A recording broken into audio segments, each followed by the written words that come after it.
e veio a mim uma palavra aqui para essa noite.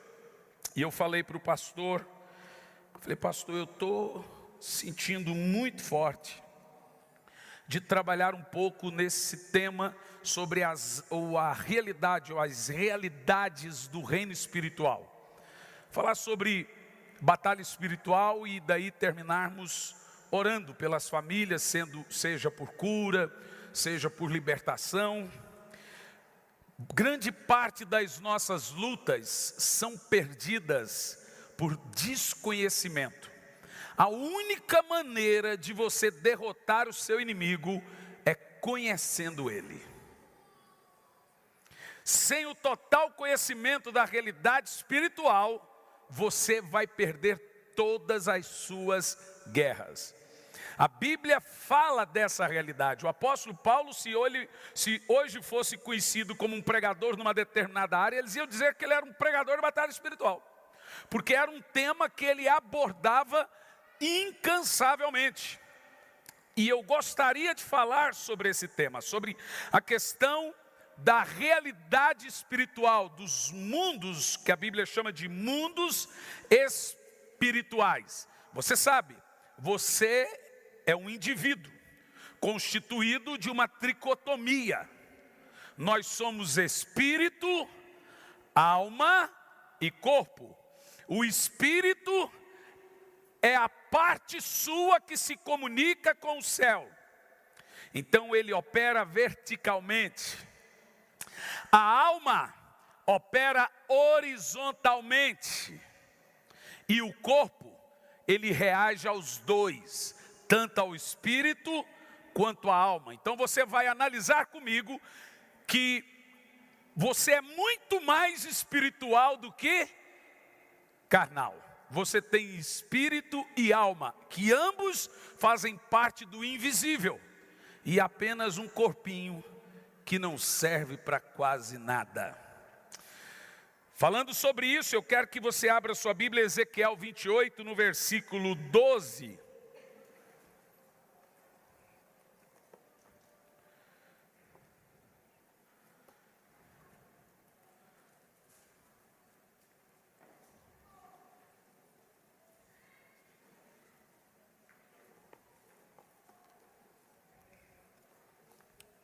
O texto diz assim, Ezequiel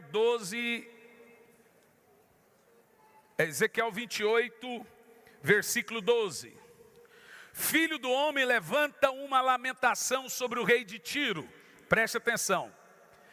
Tiro era uma cidade fortificada da Ásia, uma cidade muito potentosa, poderosa. E o rei de Tiro, tem aí uma discussão, ele se chamava Itiobalus. E ele era um rei muito arrogante, muito orgulhoso. E Deus agora usa esse rei para confrontá-lo. E no meio dessa confrontação ao rei de Tiro, Deus vai usar um indivíduo como exemplo dessa confrontação. Basicamente, nós temos esse padrão também em Isaías, quando Isaías vai confrontar o rei da Babilônia. E Deus usa Lúcifer como exemplo do orgulho do rei da Babilônia.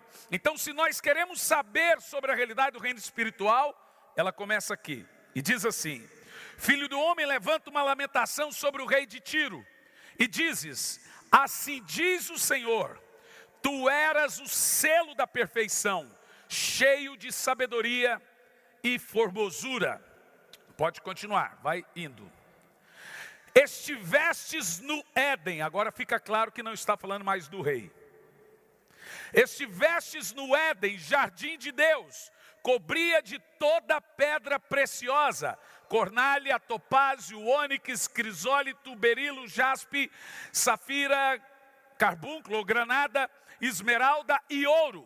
Atento a um detalhe, Lúcifer era essas pedras, ele não vestia, ele foi feito dessas pedras. Então todas as pedras preciosas que você tem no mundo foram feitas a partir dele. Você quer ver? Em ti se faziam teus tambores e pífaros. Outra coisa que ele tinha, sons no corpo. No dia em que fostes criado, foram para ti isto preparado. Então, basicamente, você percebe que todas as pedras preciosas que nós temos foram feitas a partir do corpo desse ser. Se você estudar a geologia da Terra, você pesquisa hoje na internet a origem das pedras preciosas. Uma delas, o ouro. E se você pesquisar o ouro, você vai ver que o ouro não tem átomos terrestres. Uma coisa mais estranha. O ouro não é da Terra. É óbvio que não. Se você vê o céu, é feito de ouro. As ruas são de ouro. O rio é feito de cristal. Todas as pedras preciosas são extraterrestres. Fica evidente isso. Mas uma coisa que me chama a atenção nesse texto, e continua dizendo, aqui falou sobre a composição corporal de Lúcifer. Ele era isso, e brilhava como ouro. Continua. No verso em diante. Eu te coloquei como querubim da guarda. Observa a palavra é guardador, protetor, guardador, querubim da guarda. Estiveste sobre o monte santo de Deus, andastes no meio das pedras de fogo, pedras afogueadas. Pode ir em diante.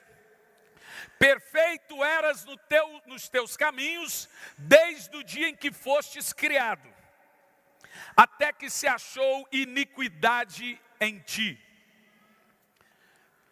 Pela abundância, agora olha o que você está lendo comigo na Bíblia. Estamos falando de Lúcifer. Pela abundância do teu comércio. Sabe, eu fico me perguntando, que tipo de comércio?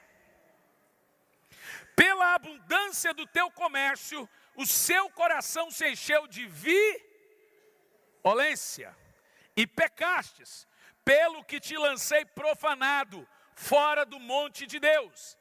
E o querubim da guarda, ó querubim da guarda, eu te expulsei do meio das pedras afogueadas. Então preste atenção nisso, para entendermos a realidade muito poderosa que nós temos no reino espiritual. Alguns teólogos consideram esse capítulo como apenas uma força de expressão, uma metáfora. Outros dizem que esse querubim era um título dado para Adão. Eu acho um pouco difícil. Adão foi feito da terra. A palavra Adam é vermelho. Adama. Adão não tem composições extraterrestres, nem você. Nós somos feitos daqui mesmo. O termo querubim da guarda, cheio de 10 pedras preciosas. E o que é mais interessante, que quando Deus levanta Arão, no peitoral de Arão tinha 10 pedras. E eram essas 10 pedras. Esse texto nos deixa muito claro que, pelo visto, Lúcifer era uma espécie de sacerdote. Alguns dizem que ele era ministro de louvor. É provável, nós não temos isso na Bíblia. Mas o termo se dá pelo fato de que ele tinha composições musicais. Nós temos várias classes de anjos no céu, para não falar raças. Nós temos anjos com cara de animais. Você lembra dos seres viventes? Leão, cordeiro.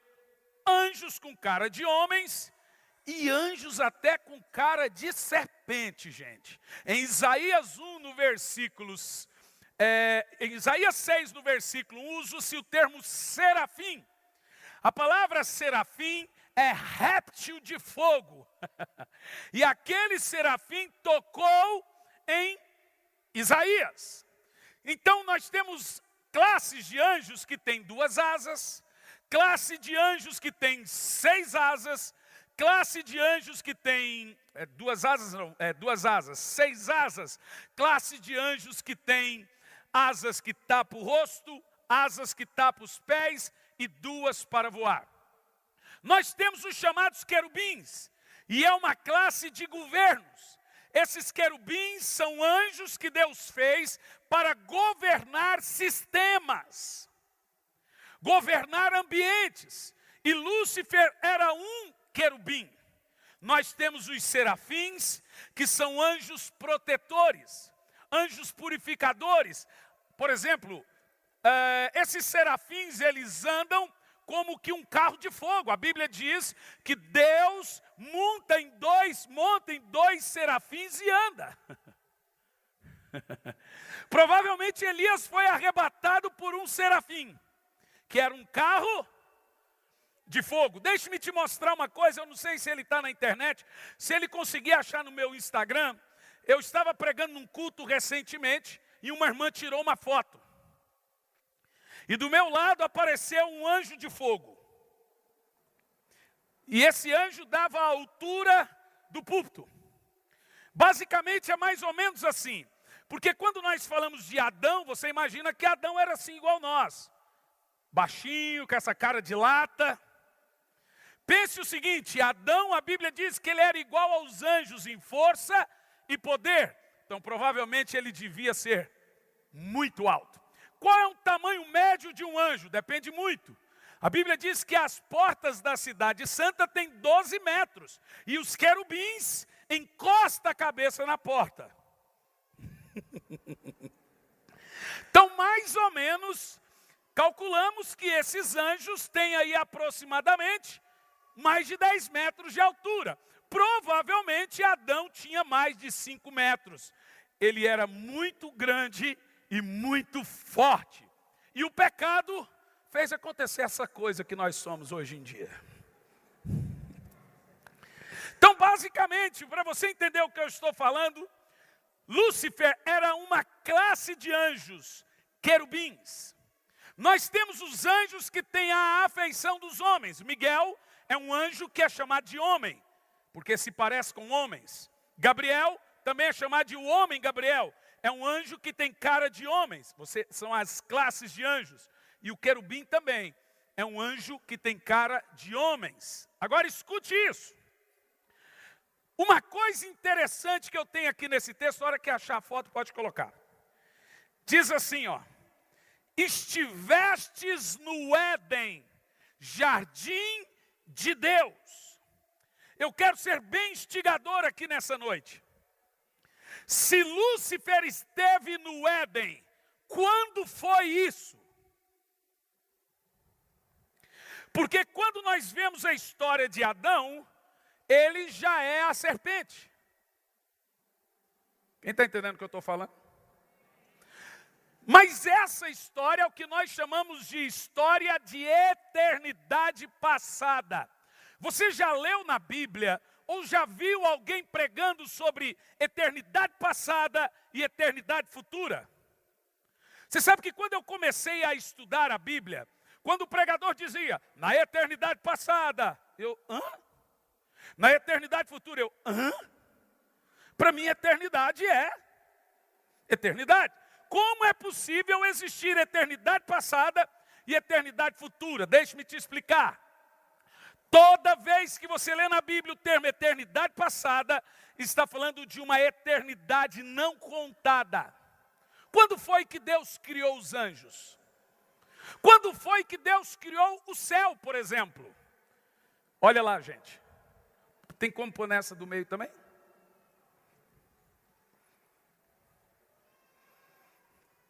Olha lá. Legal, né? Eu te empresto ele depois. Provavelmente é um serafim que tocou Isaías. A Bíblia diz que um serafim de fogo tocou na boca de Isaías. Legal demais, né? Obrigado. Yes, é muito bom. Dura quando aparece demônio também. Então escute isso. Eu quero te fazer uma pergunta aqui. Lúcifer caiu ou não caiu? Ele caiu antes de Adão ou depois de Adão? Responda. Se Lúcifer caiu antes de Adão, ele caiu aonde? Na terra?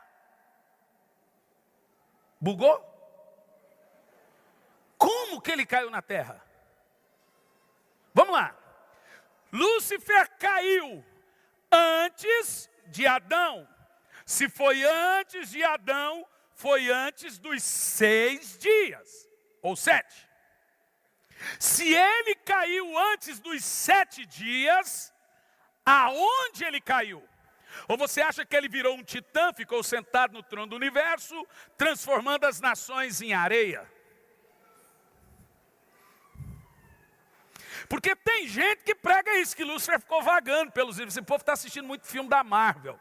Ficou vagando pelos planetas, devastando os planetas. Aí quando Deus fez a terra, ele veio para a terra. Então vamos lá saber aonde Lúcifer caiu. E depois vamos lidar como ele caiu. Porque no texto aqui diz: estivestes no Éden, jardim de Deus.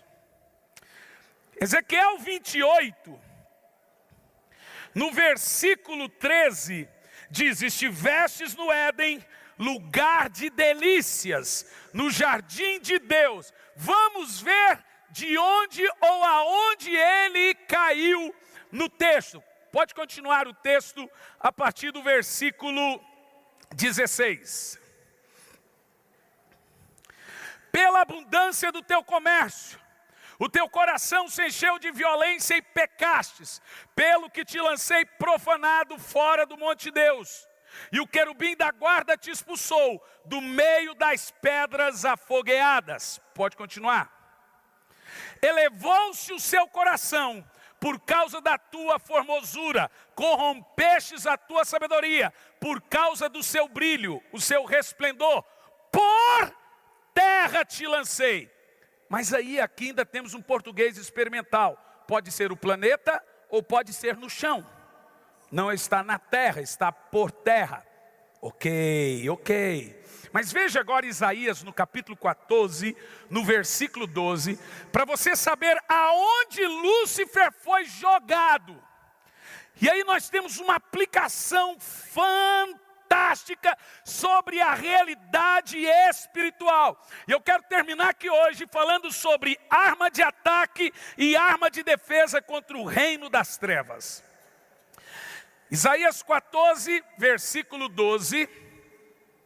Como caístes do céu, ó estrela da manhã, filha da alva, como fostes lançado por terra, tu que prostrava as nações. O quê?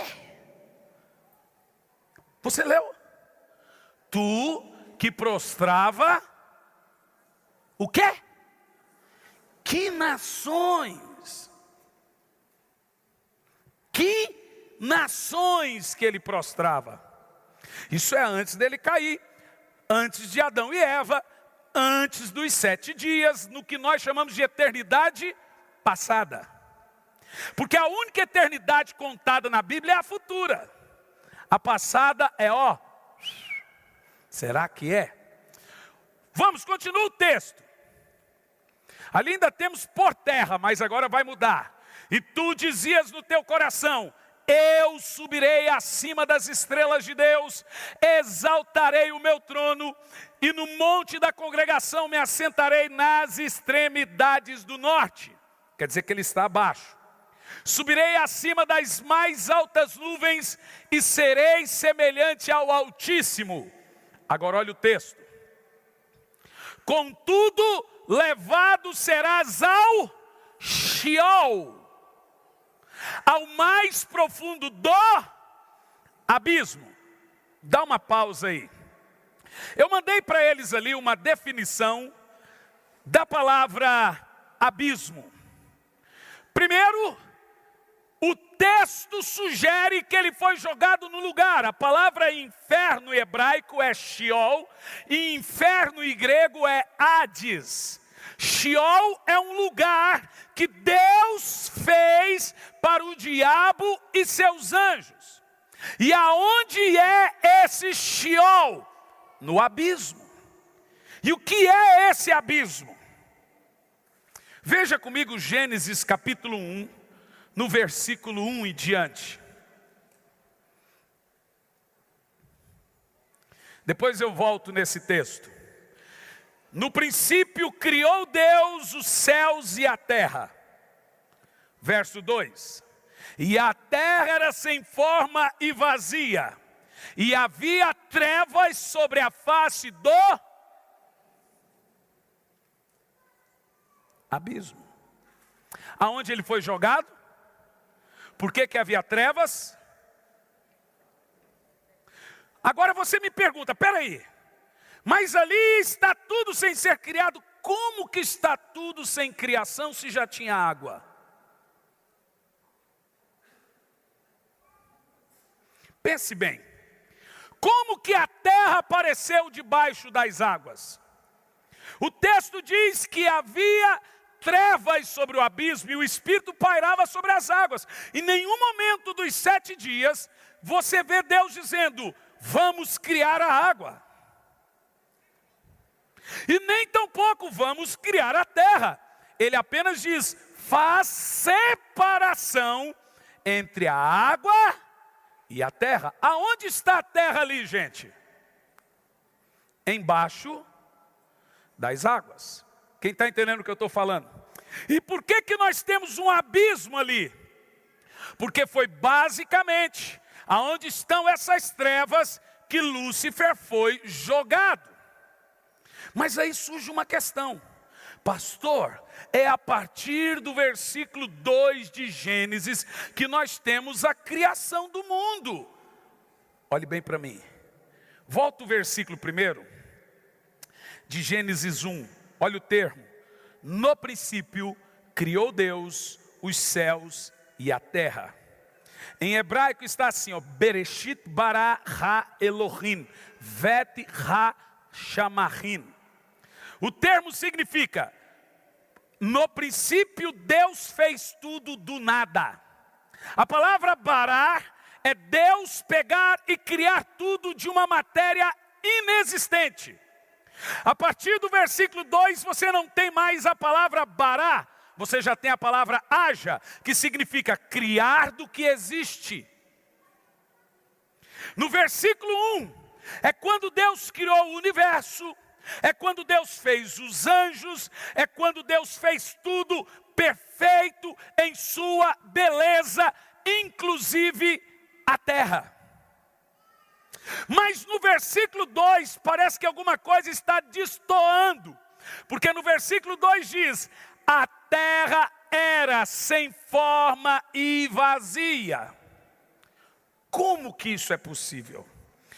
Eu pus ali a tradução, põe para mim, acha para mim o termo.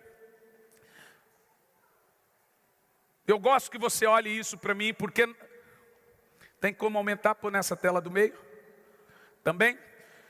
Preste atenção, o termo que nós temos ali é a palavra vazia. A terra era sem forma e vazia. Ali nós temos a palavra hebraica, é bohu. Bohu não significa vazia. Bohu significa o quê? Leia lá comigo. Agora volta o texto anterior. A outra definição, que nós temos a palavra tohu, sem forma. A palavra sem forma e vazia. O que se diz ali? Tohu, bohu. Olha o termo. A terra era sem forma e vazia. Põe a palavra primeira. A palavra sem forma. Tohu, bohu. Olha o que diz tohu. Tohu significa, olha lá comigo. Tohu, o que significa? Estar devastado. Então, na realidade, o que você está vendo aqui comigo é que a terra se tornou devastada e vazia. E o que fez a terra se tornar devastada e vazia? Uma guerra. Em Gênesis capítulo 1, Deus cria tudo muito perfeito. E Ele coloca nessa terra que Ele chama de Éden mineral, como você leu comigo em Ezequiel 28. Estivestes no Éden, no jardim de Deus, anjos. E o líder desses anjos era um governo, chamado Lúcifer, ou Eiliel, é o seu nome de anjo. Quando você pega os indexes da Torá, lá está o nome dele. Na Bíblia apenas sugere o título da sua função. Esse querubim da guarda era o responsável por esse mundo de adoração que tínhamos na eternidade passada. E essa terra foi habitada por anjos. Por isso que você leu no texto que esses anjos que estavam aqui, eles eram perfeitos. Havia um lugar de adoração.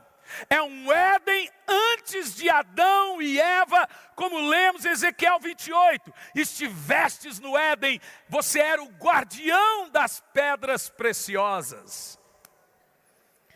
Mas a Bíblia Sagrada diz que esse ser foi enchendo o seu coração de violência e pecou. Ele pecou por arrogância, ele pecou por violência, ele caiu. No verso 15 diz, de Ezequiel 28, naquele tempo eras perfeito e irrepreensível. Os teus sentimentos e atitudes, desde o dia que fostes criado, até que se observou malignidade em ti. E no verso 16 diz assim, por intermédio dos teus negócios sobre a terra. No verso 16, por abundância do teu comércio, se encheu de violência. Isso é tão interessante, que voltando a Isaías 14, agora nos versos 16 e 17, vai mostrar como Deus derruba Lúcifer. Quando a terra se enche de violência, quando a terra se enche de profanação por causa de Lúcifer, Deus chama esses anjos no céu. No verso 16 e 17, os que te virem, te contemplarão, considerar-te-ão e dirão, não é este o varão que fazia estremecer a terra, e que fazia tremer os reinos, e que punha o mundo como um deserto, e assolava as suas cidades, e os cativos não deixava ir soltos. Isso é antes de Gênesis, versículo 2. Volta o versículo 12 desse texto para você entender. Verso 12, desse Isaías. Nesse capítulo 12. Como caístes do céu, ó estrela da manhã, filho da alva, como fostes lançado por terra, tu que prostrava as nações. Continua. E tu dizias no teu coração, eu subirei ao céu e acima das estrelas, anjos de Deus, colocarei o meu trono e me assentarei nas extremidades do norte. Subirei acima das mais altas nuvens e serei semelhante ao Altíssimo. Contudo, levado serás ao inferno, ao mais profundo do abismo. Pode continuar. E os que te virem te contemplarão, considerar-te-ão e dirão, não é este o varão que faria estremecer a terra e que fazia tremer os reinos? De quem está falando? Agora em Ezequiel 28 diz que Deus convida e chama esses anjos. E o livro de Salmos diz que houve batalha. As nações se embraveceram, os reinos se moveram. Ele levantou a sua voz e a terra se derreteu. Aí você entende a palavra devastada. Por causa da iniquidade provocada por Lúcifer aqui nessa terra, Deus brada e derrete a terra. Ele abre as comportas da terra e todas as águas cobrem a terra. E agora o que nós temos? Uma quantidade de zilhões de anos incontáveis entre Gênesis capítulo 1, versículo 1 e Gênesis capítulo 1, no versículo 2. Não sabemos quanto tempo essa terra está embaixo das águas. E no abismo estão os anjos caídos e Lúcifer. Mas será que eles foram lançados na terra, nessa terra? Veja Apocalipse capítulo 12, no versículo 1, por favor. E viu-se um grande sinal no céu, a mulher vestida de sol, tendo a lua debaixo dos seus pés e uma coroa de 12 estrelas sobre a sua cabeça. Continua. E viu, pode ir em diante, o partido 2. E estava grávida, gritando com dores de parto para dar à luz. Essa mulher tanto representa Israel no primeiro século, que era perseguido, como agora representa a igreja. Quem é perseguido agora é a igreja. Mas olha o texto. Viu-se também outro sinal, um grande dragão vermelho, que tinha 7 cabeças e 10 chifres, e sobre as suas cabeças 7 diademas. E a sua cauda levou após si a terça parte das estrelas do céu. E o dragão, a terça parte das estrelas do céu, e lançou-as sobre agora não é lançou-as sobre a terra, e o dragão parou diante da mulher que estava prestes para dar à luz. Satanás foi jogado na terra. Isaías diz que ele foi jogado no abismo. A Bíblia diz que Deus fez o inferno por causa deles. O inferno veio a existir. A Bíblia Sagrada diz que Deus acendeu o fogo do inferno por causa de Satanás e por causa dos seus anjos. E não pense você que o inferno está no espaço sideral, numa espécie de buraco negro. Aonde está a casa de Satanás? Nós sabemos, porque Jesus, na parábola do rico e Lázaro, fala desse abismo. Quando ele chega em Gadara e os demônios são expulsos, os demônios pedem para não ser jogados no abismo. O abismo é o que a Bíblia também chama de Sheol, ou Tártaro, ou prisão, ou inferno. É o que separa o Giena do inferno e o paraíso. E o inferno foi aceso por causa da ira de Deus, para ser e passar a ser a morada dos demônios. Jesus diz que ele foi feito para eles, para Satanás e para os seus anjos. Resta-nos saber um pouco sobre isso. Deuteronômio 32, no versículo 22, veja comigo. Deuteronômio 32, versículo 22. Porque um fogo se acendeu na minha ira, e arde até o mais profundo O fogo do inferno não é do diabo, o fogo do inferno é de Deus. Satanás nunca na Bíblia é taxado por alguém que possui ou produz fogo. O fogo que arde no Sheol é o mesmo fogo do céu. Deus é chamado tanto de fogo purificador como de fogo consumidor. O fogo que batizou os apóstolos matou Ananias e Safira. O fogo que não se consumia na tenda de Moisés matou os 2 filhos de Arão. Paulo diz que o fogo prova-nos, e esse fogo queima madeira, feno e palha.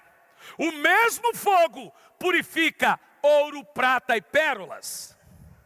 Então o fogo que arde no inferno é o fogo santo de Deus. A Bíblia diz que Deus fez o fogo descer do céu até o inferno. E olha o que diz: ao profundo do Sheol. E esse fogo no inferno devora a terra com seu fruto e abrasa os fundamentos dos montes, falando dos vulcões.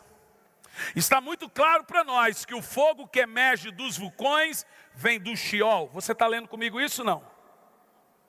Leia você esse texto em voz alta, por favor.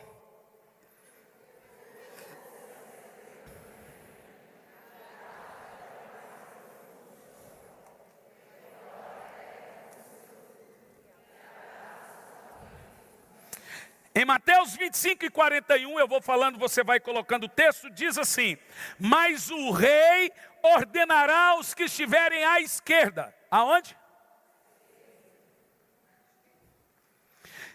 E os da direita são benditos.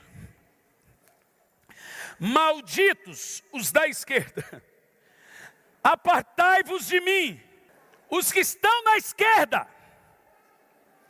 E ele diz: malditos, apartai-vos de mim para o fogo eterno, que foi feito, preparado para o diabo e seus anjos. Então olhe bem para mim. Escute bem que você já está entendendo a coisa.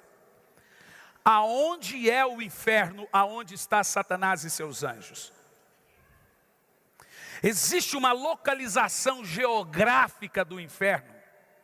Primeiro que a Bíblia diz que as pessoas vão para o inferno quando não tem Jesus. Esse grupo de gente, ele diz: malditos, e vão para o inferno. Não foi feito para vocês, foi feito para o diabo e seus anjos, mas você vai para o inferno. Qual é a localização desse tempo e espaço? Talvez você pense que o inferno é espiritual. Talvez você pense que quem está lá no inferno é só a alminha. Se eu te disser que nós encontramos na Bíblia pessoas vivas, no corpo, alma e espírito, que caíram no inferno vivas. E a Bíblia diz que caíram feito pedra, porque corpo pesa, alma não. Aonde ele está? Porque hoje é uma batalha teológica na televisão. As pessoas morrem, ficam no pó da terra, ficam dormindo, ninguém vai para o céu, ninguém vai para o inferno. Você já ouviu isso?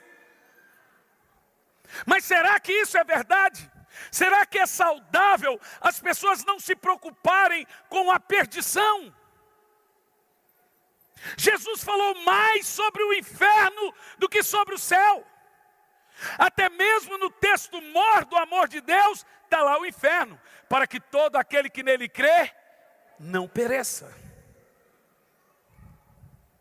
mas tenha a vida eterna. E perece aonde? Perece no inferno. Então olhe bem para mim. No Velho Testamento, a palavra usada para inferno é Sheol. Nós temos uma outra palavra usada que é Giena, ou Vale de Rinom. Deixe-me te explicar o que é Vale de Rinom. É um lugar onde queima lixo. Israel tinha muito lixo. Então tinha um vale onde incinerava os lixos. E Jesus chamou o lugar aonde vão as almas das pessoas para um lugar tipo o Vale de Rinom, para serem incineradas. E esse lugar ele chamou de Geena. É aonde estão as almas perdidas, separando-as para o julgamento. Em Salmo 9:17 diz assim: os perversos serão lançados no Sheol, no inferno, e todas as nações que se esquecem de Deus. Para onde vão as pessoas que se esquecem de Deus? Leia o texto em voz alta.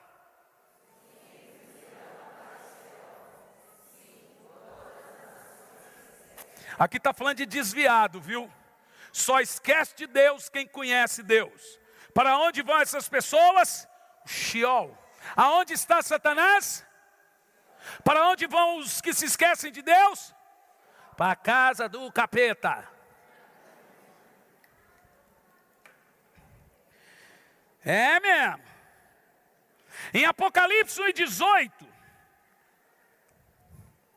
Jesus diz assim: sou eu aquele que tenho a chave da morte e do inferno. Então veja bem, não é o diabo que leva você para o inferno.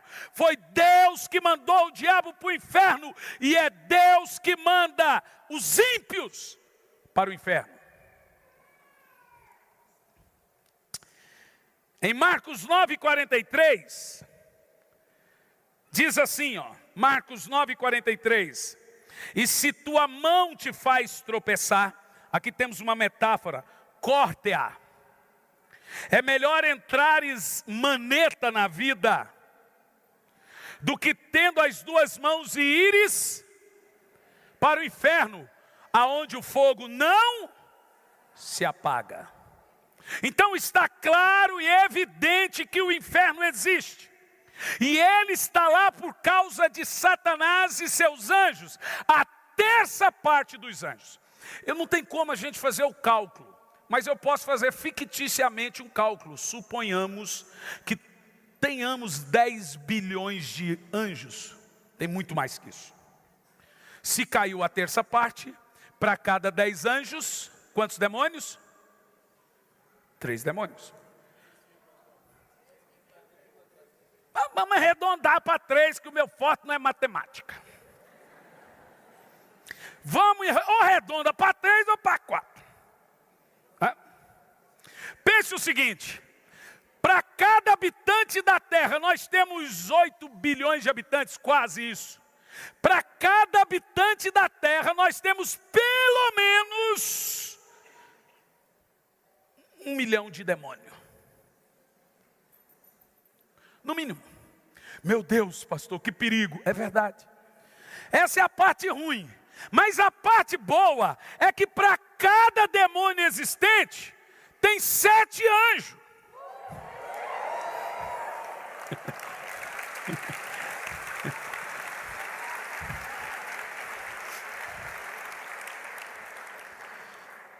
Por isso que a Bíblia diz que existe uma guerra entre o bem e o mal.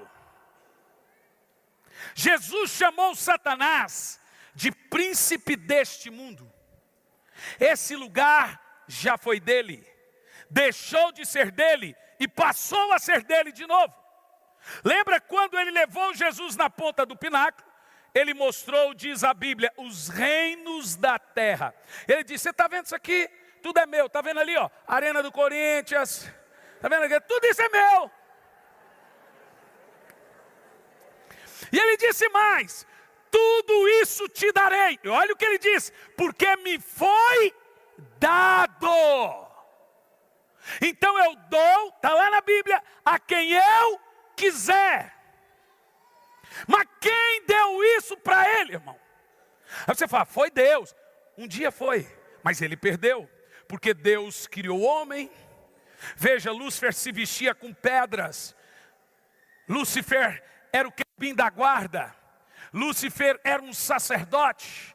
Lúcifer dominava as nações, como nós lemos em Isaías. Agora Deus vem depois de zilhões de anos e fala: vou fazer o homem. Ele não vai se vestir de pedras, ele vai se vestir com a minha glória.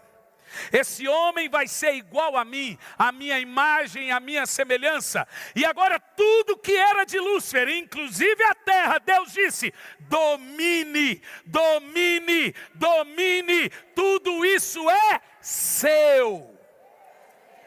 Que maravilha. Mas esse homem estava com a rebimboca da parafuseta meia fraca, porque era tudo dele.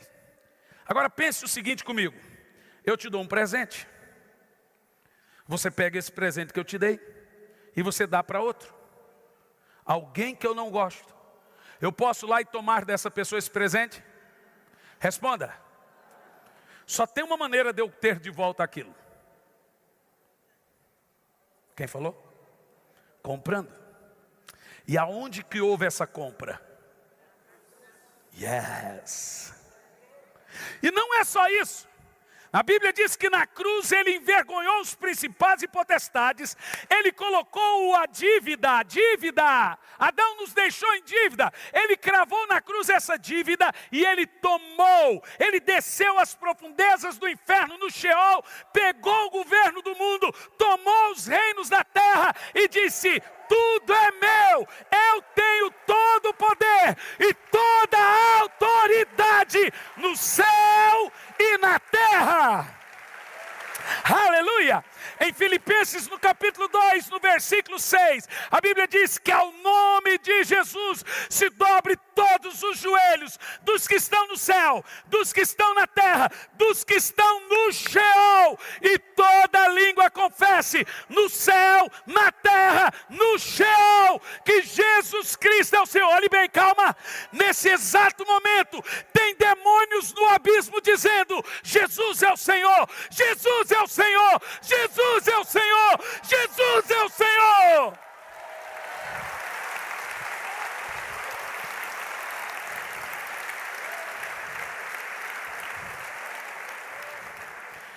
Mas pastor, onde que é o inferno? Você está pisando nele. O inferno, biblicamente falando, é no centro da terra. Sério, pastor? Não, estou brincando. O inferno não é num lugar. Apesar de ser morada de espíritos, ele é completamente físico. Quando a Bíblia diz que o mundo jaz no maligno, a palavra está plantado em cima do maligno. Vamos ver isso. Lucas 10, 15. E eu vou fazer isso primeiro, para você entender a importância do crente. Segundo, a importância da igreja. Terceiro, quem é você no reino espiritual?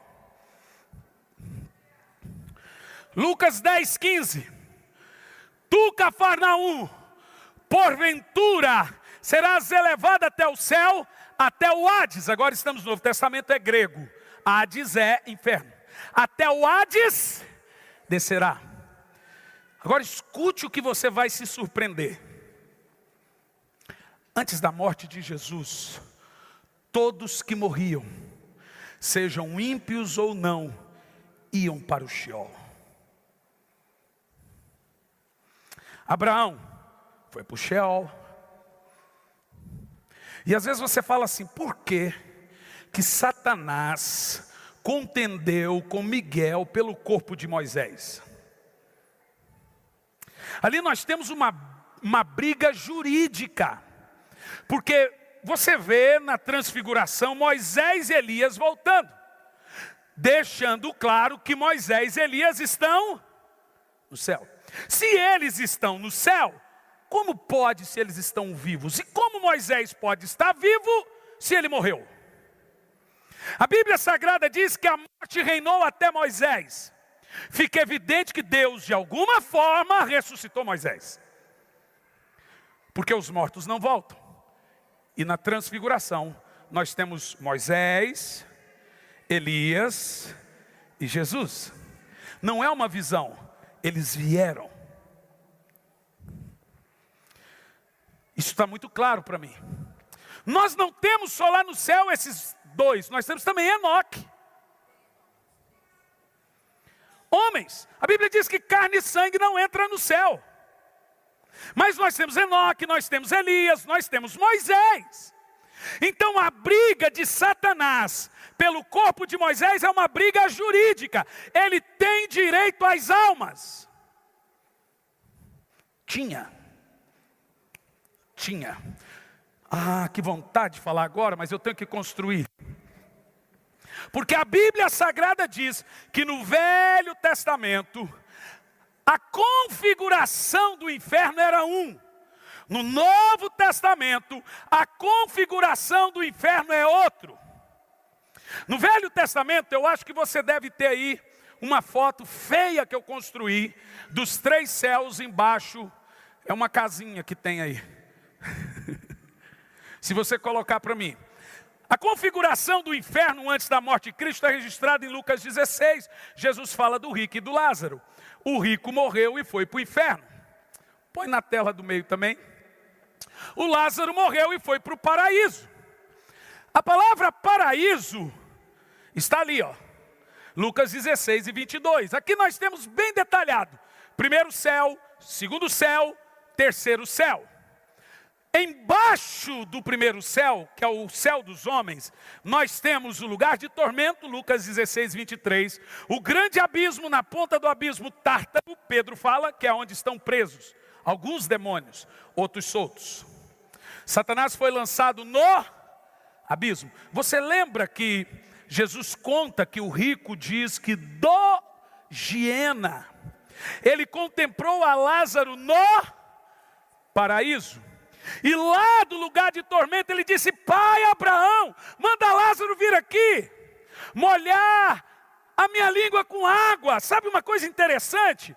Apesar do inferno terem almas, as sensações são físicas. O camarada tinha sede, sentia calor e não perdeu as lembranças. Ele sabia que tinha 5 irmãos, ele sabia que tinha pais. Veja você que a morte não muda ninguém. Do jeito que você morre, você vai. E ele está no lugar de tormento. Essa era a configuração antes da morte de Cristo. Mas nós sabemos que Jesus morreu. E a Bíblia Sagrada diz que ele desceu às profundezas da terra. Você quer ver esse texto comigo? Diga amém. Em Efésios 4, versículo 9. Se prepara que eu quero que você vibra muito. Porque você precisa entender o que é igreja, o que é ser crente. A Bíblia diz que salvação é tirar o homem do reino das trevas e transportá-lo para o reino da luz. A Bíblia diz que ser crente é ser um outro povo. Você não é judeu, você não é do mundo, mas você é igreja. É uma nova raça. A Bíblia diz raça diferente, raça eleita. É um outro tipo de gente. Você não é do mundo, mas você ainda não é do céu. Você é raça. É igreja. Olhe bem. Ora, isto, ele subiu, que é senão aquele que também desceu às partes baixas da terra. O inferno é físico. O céu é espiritual, mas o inferno é físico. E tem mais. 1 de Pedro 3, versículo 19. Aquele que... 1 de Pedro 3 e 19.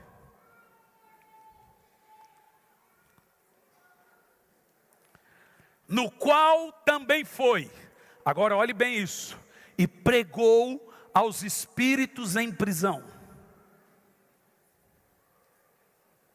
Continua o texto. Os quais, noutro tempo, foram rebeldes, quando a longanimidade de Deus esperava, nos dias de Noé, enquanto se preparava a arca, na qual poucas, isto é, 8 almas se salvaram. Presta atenção. Aqui a aplicação tem que ser muito bem exegética. Que daqui nascem as heresias. Esses dias eu vi um pregador dizendo que até Judas está salvo porque morreu antes de Jesus morrer. Não é isso que o texto está dizendo. Pastor, o texto está dizendo que Jesus pregou para os rebeldes pré-diluvianos. Eis. Nós temos 4 palavras na Bíblia para a palavra pregar. Uma delas é pregueira, de onde surgiu a palavra profetizar. Isso no Velho Testamento. Outra delas é eioélio. Outra delas é querigma, grego. Outra delas é querucho. Vou te explicar 2. Querigma é pregação. Querigma significa o quê? Boas novas. Tudo que se prega como boa notícia, a Bíblia usa o termo querigma. Quando Jesus disse, ide por todo mundo e querigma o evangelho, ele está dizendo, aplique uma boa notícia. Isso é querigma. O que é o evangelho? Dar a boa notícia que Jesus morreu pelos seus pecados e você não tem mais condenação. Basta você se arrepender e você está salvo. Esse é o evangelho. Isso é querigma.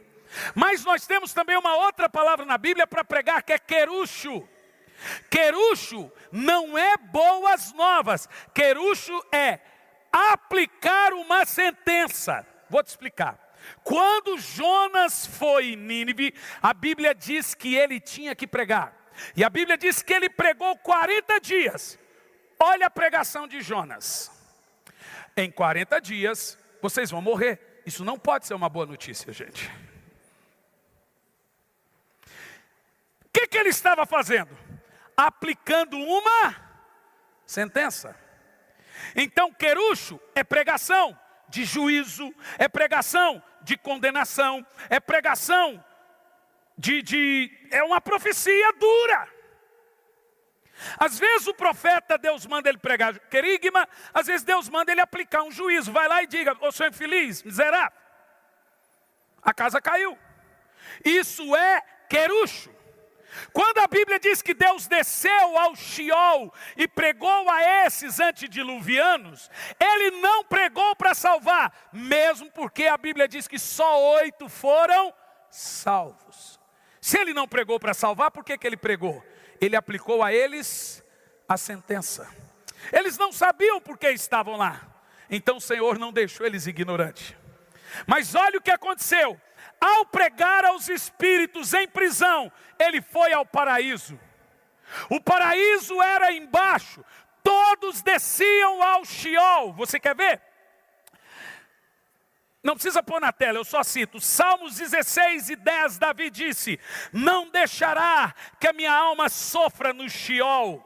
Salmos 30, verso 3, Senhor do Sheol, fizeste subir a minha alma, preservaste minha vida para que eu não descestes mais ao abismo. Isaías 14:15 diz: contudo serás levado ao reino dos mortos, ao mais profundo do abismo. Jacó, quando ficou sabendo que José morreu, a Bíblia diz que ele disse: eu quero descer ao Sheol para me encontrar com meu filho. Jesus ainda não tinha preparado João 14, verso 1. Não vos turbe o vosso coração, credes em Deus, credes também em mim. Na casa de meu pai há muitas moradas. Se não fosse assim, eu vou-lhe teria dito, pois vou para o Pai preparar o paraíso, preparar um lugar. Aleluia. Por isso que a Bíblia Sagrada diz que ele desceu. E ele fez o quê? Ele levou o cativeiro. Todos aqueles que morreram antes de Cristo, que não estavam entre aqueles ímpios, mas estavam no paraíso, como Abraão, vemos em Lucas 16, Jesus levou. E ele inaugurou um lugar chamado terceiro céu, que se chama paraíso celestial. Agora o paraíso não está mais na terra, ou embaixo. O paraíso está no céu. Em 2 de Paulo aos Coríntios 12, verso 1, o apóstolo Paulo diz que foi arrebatado ao terceiro céu, e lá ele viu coisas que não é digno falar. Ele diz: eu fui levado ao paraíso. Então o paraíso hoje é onde? No terceiro céu. E o terceiro céu fica onde? Apocalipse 6, versículo 15, por favor.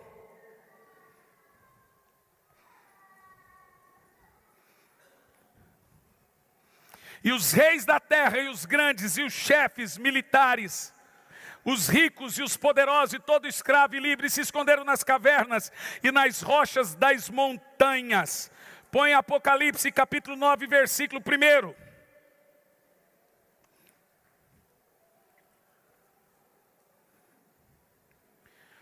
E o quinto anjo tocou a trombeta e viu uma estrela que caía do céu, e foi-lhe dada a chave do poço e o abismo é o que, gente?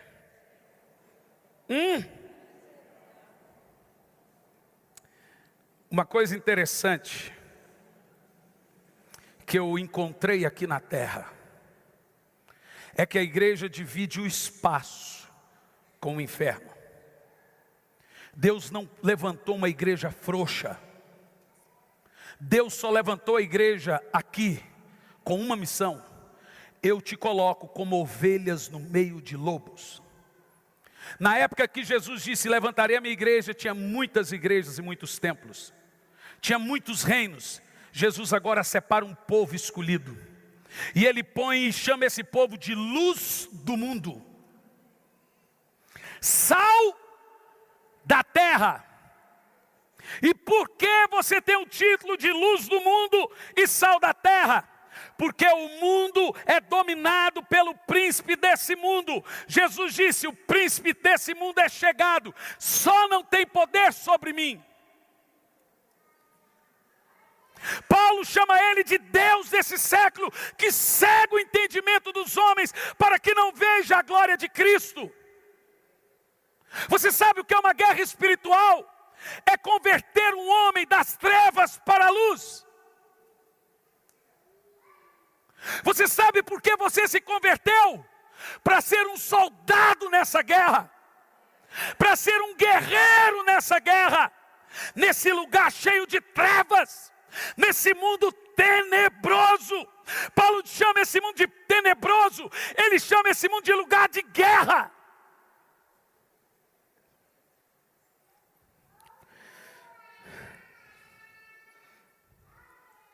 Deixe-me te dizer uma coisa: Satanás é o indivíduo mais poderoso da terra, depois de Deus. Ele é mais poderoso do que a ONU, do que a Alemanha, do que os Estados Unidos, do que tudo. Não há nada abaixo de Deus mais poderoso do que Lúcifer. Ele é tão poderoso que Jesus chama ele de valente. Jesus chama ele do valente que veio para pegar você e prender. Mas tem alguém mais poderoso que o diabo. Ele é forte, poderoso, é o grande valente. Mas Jesus disse: vindo outro mais valente, toma a armadura, toma tudo que tem. Veja, a Bíblia diz que Satanás não tem armadura, mas a Bíblia olha para você e diz: revesti-vos da armadura de Deus, para poder ficar firme contra as astutas ciladas do diabo. Sabe, Satanás é poderoso, Satanás é tudo isso, mas Jesus diz: eu vos dou poder e autoridade para pisar serpentes e escorpiões e sobre todo o poder do mal, e nada nos fará dano algum. Deixe-me te dizer, primeira coisa, não podemos desprezar o diabo. Paulo diz: não ignore suas astúcias. A Bíblia diz que nem Miguel ousou pronunciar contra ele palavra de juízo. Nós não temos força em nós, a nossa força vem do Senhor. Mas Jesus diz: em meu nome, cure os enfermos, expulse os demônios. Aonde você chegar, haverá libertação. Aonde você chegar, haverá cura. Olhe para mim, crente, você é um ser poderoso. Pedro andava e a sombra dele curava as pessoas. Eu estou aqui para dizer que você é alguém sobrenatural. Há poder de Deus na sua mão, há poder de Deus na sua casa. Você tem poder, e o seu poder se limita em desfazer as obras de Satanás nesse mundo. A igreja está aqui para expandir a luz. A igreja está aqui para expandir esse reino, o reino de Cristo. E eu concluo.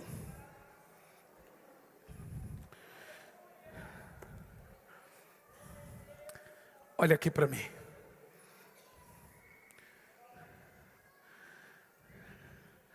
Como você se torna um soldado nesse exército?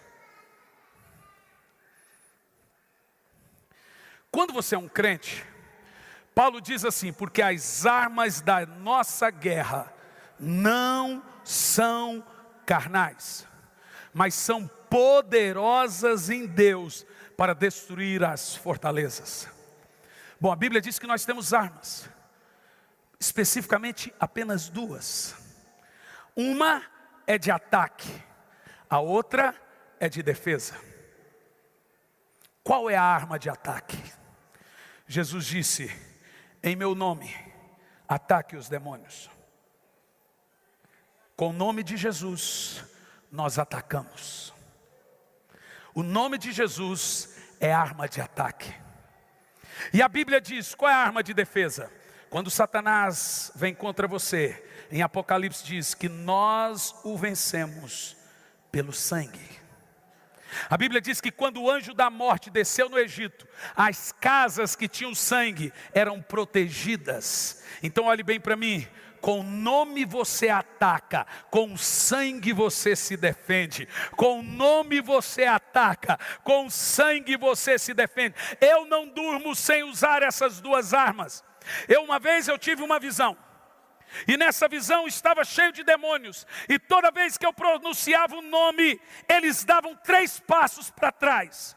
Mas eles voltavam. A Bíblia diz que Satanás foi embora depois de ter tentado Jesus e diz: por um tempo, breve tempo.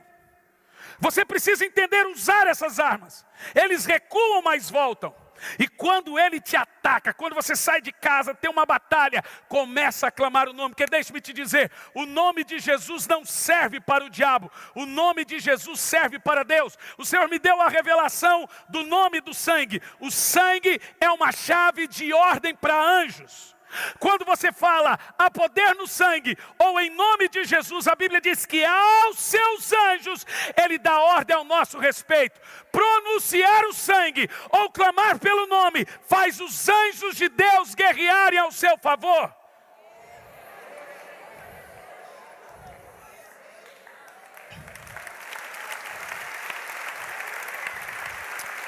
Eu gosto de pôr as mãos sobre o meu filho, ou os meus filhos, e dizer: Senhor, cubra com teu sangue.